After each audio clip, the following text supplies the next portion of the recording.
Halo, Assalamualaikum. Saya Aisyah. Saya sekolah di SMK Broadcast Aliana. Nah, sekarang saya mau ajak teman-teman semuanya berkenalan dengan SMK Broadcast Aliana yang katanya sekolah jurusan broadcasting pertama di Cianjur loh.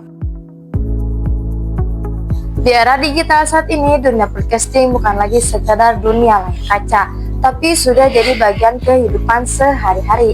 Ikutin saya yuk berkeliling di SMK Broadcast Aliana.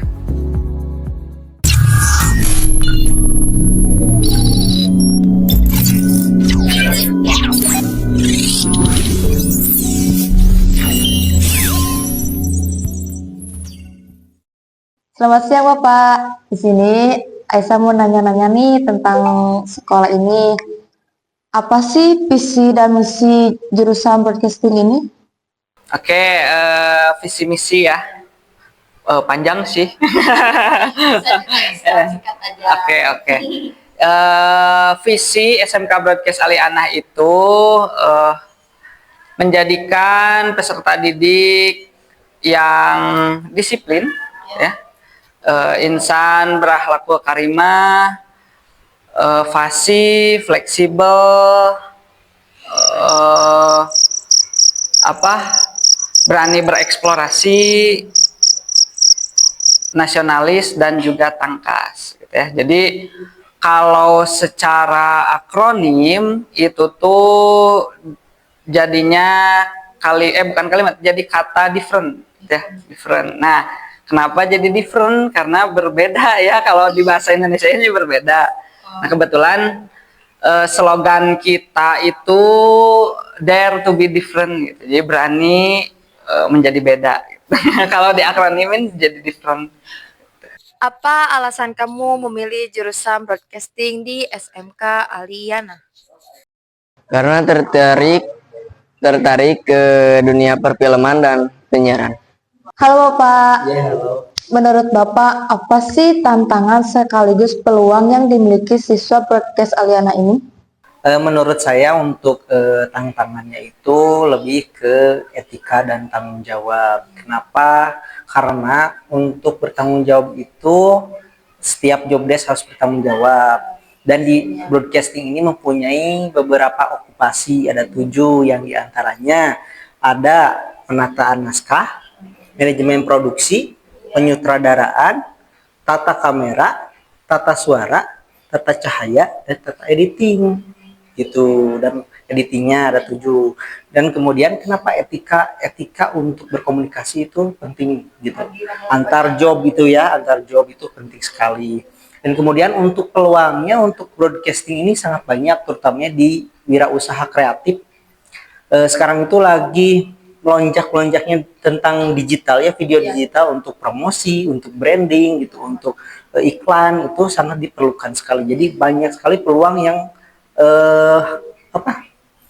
yang bakalan muncul gitu ketika keluar peluangnya itu usahanya gitu. Hal apa yang paling seru atau berkesan selama belajar broadcasting di sini?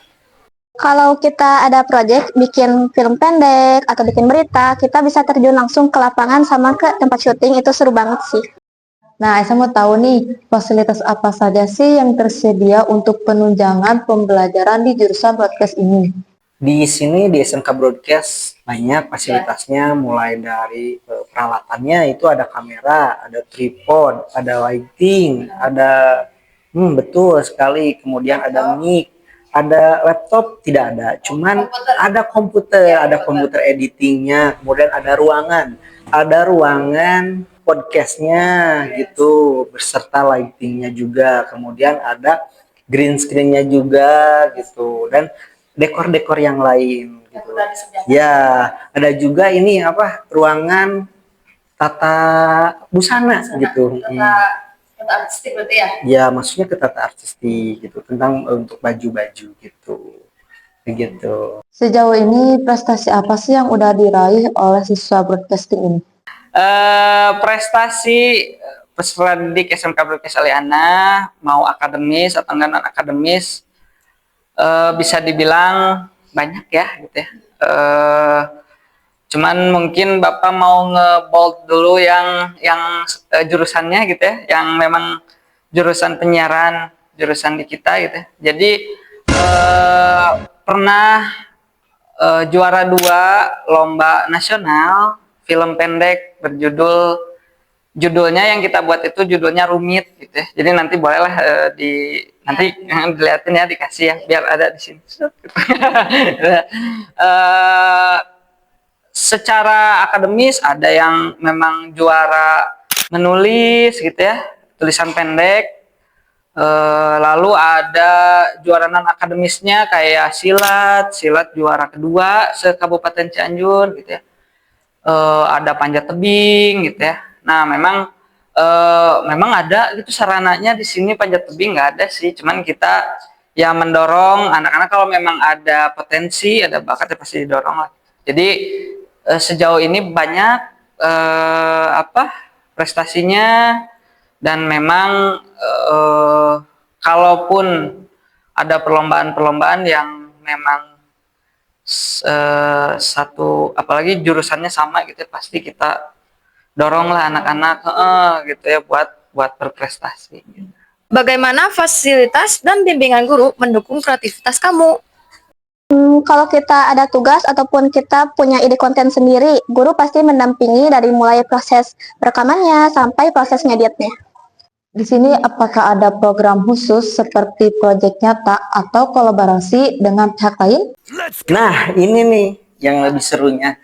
Kita di sini ada yang namanya program TEVA, itu kolaborasi antara industri dengan kita gitu. Biasanya kalau kemarin itu kita dapat industrinya itu dari radar. Jadi kita membuat tentang berita non formal itu. Nah, itu semuanya dibagi beberapa kelompok dengan beda-beda job desk atau beda-beda okupasi, ada penataan kamera, editing dan sebagainya. Itu dengan cara diputar sehingga nanti akan menghasilkan karya. Ketika karya itu udah jadi, itu nanti dinilai oleh industri apakah ini layak untuk ditayangkan di medianya. Kalau misalnya emang layak ditayangkan, itu bakal ditayangkan oleh radar. Begitu. Kemudian sama radar TEVA-nya itu. Iya, itu selama 3 bulan kalau nggak salah. Iya, 3 bulan gitu. Pelajaran apa sih yang paling kamu sukai? Tata artistik, Alasannya kenapa? karena membuat kita jadi lebih kreatif. Nah, harapan Bapak untuk siswa broadcasting di masa depan apa sih? Jadi berdasarkan visi juga sih sebenarnya itu udah menjadi harapan maupun tujuan SMK Broadcast Aliana gitu ya, menghasilkan peserta didik yang memang bukan Bapak aja ya, yaitu SMK Broadcast gitu ya. Jadi semua harapannya, tujuan kita tuh yaitu anak-anak tuh bisa fasih ya menggunakan dalam berbahasa gitu ya, terus tangkas dalam penggunaan peralatan gitu ya. Lalu kenapa ada fleksibel dan berani bereksplorasi? Ya Bapak harap dengan perkembangannya teknologi gitu ya di zaman sekarang yang cepet banget ya, dari yang asalnya kebanyakan orang kita tuh kalau mau dapat informasi ya dari TV dan dari koran, dulu mah terus radio gitu ya. Nah, merambah juga kan ke media online sekarang mah gitu ya. Sekarang mah ya lebih mudah dapat informasi ke situ, makanya adaptasi itu penting banget sih menurut Bapak pribadi juga ya. Jadi ya selain tangkas, selain fleksibel, selain berani eksplor gitu ya, adaptasinya sih. Jadi Bapak harap mereka lulus dari sini tuh sangat jago lah beradaptasinya gitu ya. Mau nanti keadaannya kan kita nggak ada yang tahu ya nanti seperti apa. Nah mereka jago banget lah gitu ya dalam beradaptasi, dan juga memang poin pentingnya menjadi insan yang berakhlak karimah gitu ya. Karena membagikan informasi yang memang valid gitu ya, harus. Jadi kalau menjadi insan yang berakhlak karimah tuh insya Allah nanti membagikan informasinya nggak yang aneh-aneh. sesuai fakta, gitu ya, enggak yang mengarahkan informasi ke yang buruk gitu ya. Jadi itu intinya gitu, harapan kita nanti peserta didik lulusnya tuh seperti apa. Apa sih cita-cita atau impianmu setelah lulus dari jurusan broadcasting ini? Sesuai sama yang kita pelajarin di sekolah, kepengennya sih nanti jadi wartawan atau penyiar radio juga, jadi jurnalis. Kadang ada kepengen juga jadi fotografer. Oke, terima kasih banyak. Sama-sama. Nah, apa sih motivasi Bapak untuk siswa yang bercita-cita di dunia media dan broadcasting ini? Motivasinya terus berkarya. Jangan jangan puas juga sama hasil yang sekarang gitu. Ya, jangan pernah putus asa juga. Pokoknya kalau hasil sekarang walaupun udah bagus, katakan jangan puas, belum puas. Terus aja diperbaiki. Kalaupun salah, betul. Tapi kalau menurut saya itu tidak ada puasnya sih kalau karya kreatif digital ini harus terus berkembang. Jadi kita harus terus evaluasi dan pantang menyerah gitu, membuat digital kreatif seperti ini, wirausaha kreatif, begitu. Terima kasih Pak telah meluangkan waktunya. Oke, sama-sama. Dadah. Demikian kunjungan dan wawancara saya di Sekolah SMK Broadcast Aliana ini. Seru kan teman-teman? Kita bisa melihat bahwa jurusan broadcasting SMK Aliana merupakan sekolah pertama di Cianjur untuk jurusan broadcasting. Bukan hanya sekadar belajar, tapi juga ruang berkarya dan berprestasi. Disinilah masa depan sedang ditempa.